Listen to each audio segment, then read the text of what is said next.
शिवरायांच्या जयंतीच्या मिरवणुकीमध्ये नेमकं काय घडलं ते आपल्याला विचार करायला लावणार आहे। अहिल्यानगर आणि संभाजीनगर शहरामध्ये धक्कादायक प्रकार समोर आलाय। शिवजयंती निमित्त काढलेल्या मिरवणुकीत राजकीय नेत्यांसह चक्क कुख्यात गँगस्टर लॉरेन्स बिश्नोईचे फलक झळकावण्यात आले। छत्रपती शिवाजी महाराजांनी स्वराज्य उभं केलं, पण स्वतःला त्यांचे मावळे म्हणवणाऱ्यांनी मिरवणुकीत गुन्हेगाराचं पोस्टर झळकावणं हे कितपत योग्य आहे असा सवाल या निमित्तानं उपस्थित होतो। पाहूया हा रिपोर्ट।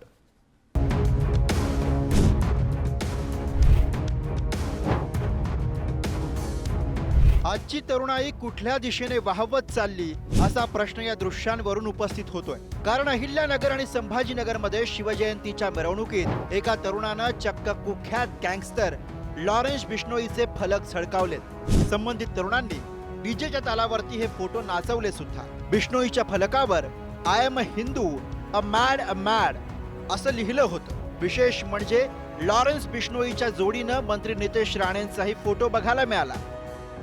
कायदा सुव्यवस्थेचाच विषय येतो। विष्णू लॉरेन्सचे येतील, उद्या दाऊद इब्राहिमचे लावले जातील। महाराष्ट्रामध्ये काही कमी गुंड पोचले जात आहेत? सत्ताधाऱ्यांच्या मर्जीनं खूप गुंड माजलेले आहेत, म्हणून कायदा सुव्यवस्थेचा बट्ट्याबोळ झालेला आहे।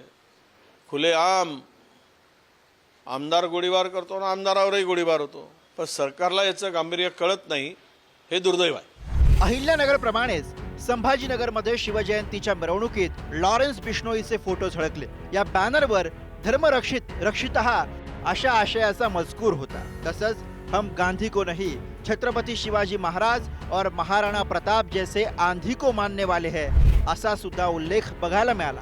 संभाजीनगरच्या पोलीस आयुक्तांनी तातडीने आदेश देत बॅनर झळकवणाऱ्या तरुणांवर कडक कारवाई करण्याचा इशारा दिलाय।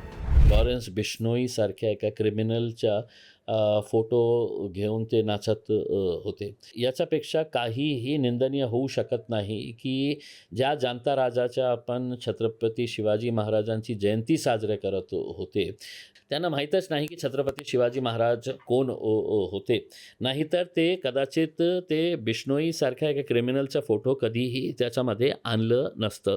कुख्यात गँगस्टर लॉरेन्स बिश्नोई साबरमती कारागृहामध्ये शिक्षा भोगतोय, पण असं असलं तरी 3 वॉन्टेड गुंड अमेरिकेमध्ये बसून बिश्नोई गँगचे हातपाय देशभरात पसरवतात। महाराष्ट्रासह 11 राज्यांमध्ये लॉरेन्स बिश्नोईच्या टोळीत जवळपास 700 सदस्य सक्रिय असल्याचं कळतंय। राष्ट्रवादीचे नेते बाबा सिद्दीकी यांच्या हत्येत लॉरेन्स बिश्नोई टोळीचा सहभाग असल्याचं पोलीस तपासात समोर आलंय। मदतीच्या बदल्यात मदत आधारावर लॉरेन्स बिश्नोईने गँग वाढवायला सुरुवात केली। जेलमध्ये असणाऱ्यांना जामीन मिळवून देण्यासाठी कायदेशीर मदत, छोट्या मोठ्या गुन्ह्यात अटकेत असणाऱ्या गुन्हेगारांना मदत, त्यांना आपल्या गँगचा भाग बनवतो। आरोपींना लपण्यासाठी जागाही देऊ लागला। यातून त्याचं नेटवर्क अधिक पक्क झालं। जेलमधून कम्युनिकेशनच्या आणि कनेक्शनच्या जोरावर लॉरेन्स बिश्नोई अख्खं नेटवर्क चालवतो। संपर्कासाठी VoIP अर्थात व्हॉइस ओव्हर इंटरनेट प्रोटोकॉल या सिस्टीमचा वापर करतो। सोशल मीडियावर पोस्ट शेअर करत त्या हत्येची जबाबदारी स्वीकारतो। बिश्नोई टोळीचं साम्राज्य भारतातील 11 राज्य आणि 6 देशांमध्ये पसरलं। स्थानिक गुन्हेगारांच्या मदतीनं विविध राज्य आणि देशांमध्ये मोठं नेटवर्क आहे। टोळीमध्ये जवळपास 700 शूटर्स असल्याची माहिती आहे। या महाराष्ट्रामध्ये कोणी असेल, दादागिरीचं वातावरण जे असेल त्याला कोणी थारा देत नाही। गृह खातं योग्य ती कारवाई त्या ठिकाणी करतं। मला काही याची कल्पना नाही आहे कोणाचे त्या ठिकाणी बॅनर होते किंवा नाही, परंतु चुकीच्या पद्धतीने जर काही गोष्टी झाल्या असतील तर शासन त्याच्यावरती कारवाई करेल।